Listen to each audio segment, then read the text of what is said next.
Hello students, welcome to Gurukul মাধ্যমিক। আজকে আমরা একটা 2 নম্বরের প্রশ্ন নিয়ে আলোচনা করব।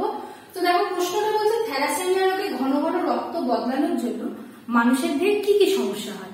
তো আমরা জানি যে থ্যালাসেমিয়া কি। যারা এখনো জানো না থ্যালাসেমিয়া কি, অবশ্যই আই বাটনে ক্লিক করে থ্যালাসেমিয়া সম্পর্কিত যে ভিডিওটা আছে ওটা একবার দেখে নেবে।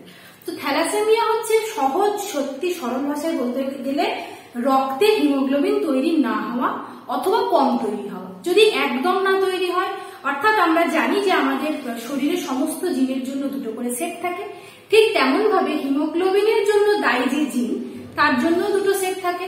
যদি দুটো সেটেই কোনো সমস্যা দেখা যায় তখনই কিন্তু থ্যালাসেমিয়া রোগটা প্রকট ভাবে দেখা যাবে, অর্থাৎ থ্যালাসেমিয়া মেজর হবে। এবং যদি দুটোর মধ্যে একটাতে কোনো সমস্যা হয়, একটা যদি ভালো থাকে, তখন কিন্তু অর্থাৎ দুটো সেটের মধ্যে যদি একটা সেটের সমস্যা হয়, একটা সেট ভালো থাকে, সেক্ষেত্রে কিন্তু থ্যালাসেমিয়া মাইনর হবে, অর্থাৎ সেটা আমরা বাইরে থেকে দেখে বুঝতে পারবো না এবং তাকে কিন্তু যে বারবার রক্ত দিতে হবে তেমনটাও নয়, অর্থাৎ সেক্ষেত্রে সেই ব্যক্তিটি কিন্তু বাহক হবে। আচ্ছা, কি কি বলছে দেখো, ঘন ঘন রক্ত বদলানোর জন্য কি কি সমস্যা হয়। আমরা জানি যে হিমোগ্লোবিন তৈরি হয় না, তার জন্য তাকে কি করতে হয়, বারবার রক্ত নিতে হয়। আমরা তো এটাও জানি যে আমাদের যে লোহিত রক্তকণিকা তার কিন্তু গড় আয়ু 120 দিন, কিন্তু থ্যালাসেমিয়া আক্রান্ত ব্যক্তিদের রক্তের যে আরবিসি অর্থাৎ লোহিত রক্তকণিকার আয়ু কিন্তু 50 থেকে 60 দিন, অর্থাৎ কতটা কম হয় দেখো। তাই জন্য কি হয়, বারবার ভেঙে যায়। এবং আর এই যে আরবিসি অর্থাৎ রেড ব্লাড কর্পাসেল বা লোহিত রক্তকণিকা বারবার ভেঙে যাওয়ার ফলে দেহের বিভিন্ন অঙ্গে কি হয়, লোহা সঞ্চয় হয়ে যায় এবং কি হয়, অতিরিক্ত লোহা শরীরের মধ্যে জমে আমাদের যে হার্ট, তারপর তোমার যকৃৎ এবং আমাদের যে বিভিন্ন অন্তঃক্ষরা গ্রন্থিগুলো সেগুলো কিন্তু ক্ষতিগ্রস্ত হয়। এছাড়া হাড়ের গঠন বিকৃত হয়।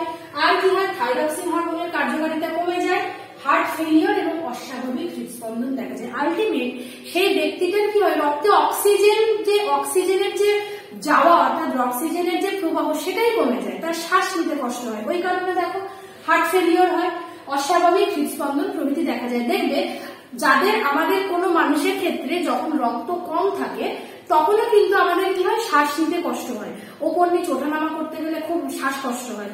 তো আর এই জিনিসটা তো থ্যালাসেমিয়া মানে তো সেটা অনেকটা ব্রড জায়গায় বা অনেকটা বেশি জায়গায়, তো সেক্ষেত্রে কিন্তু হার্ট ফেলিওর, অস্বাভাবিক হৃদস্পন্দন প্রভৃতি রোগগুলো কিন্তু দেখা যায়। এই প্রশ্নটা কিন্তু ইম্পর্টেন্ট প্রশ্ন, তোমরা দেখে নেবে। আর যদি থ্যালাসেমিয়া বুঝে যাও তখন এই জিনিসটা বোঝাও কিন্তু খুব সহজ হয়ে যাবে। আশা করি বুঝতে পেরেছ। পরের ক্লাসে দেখা হবে।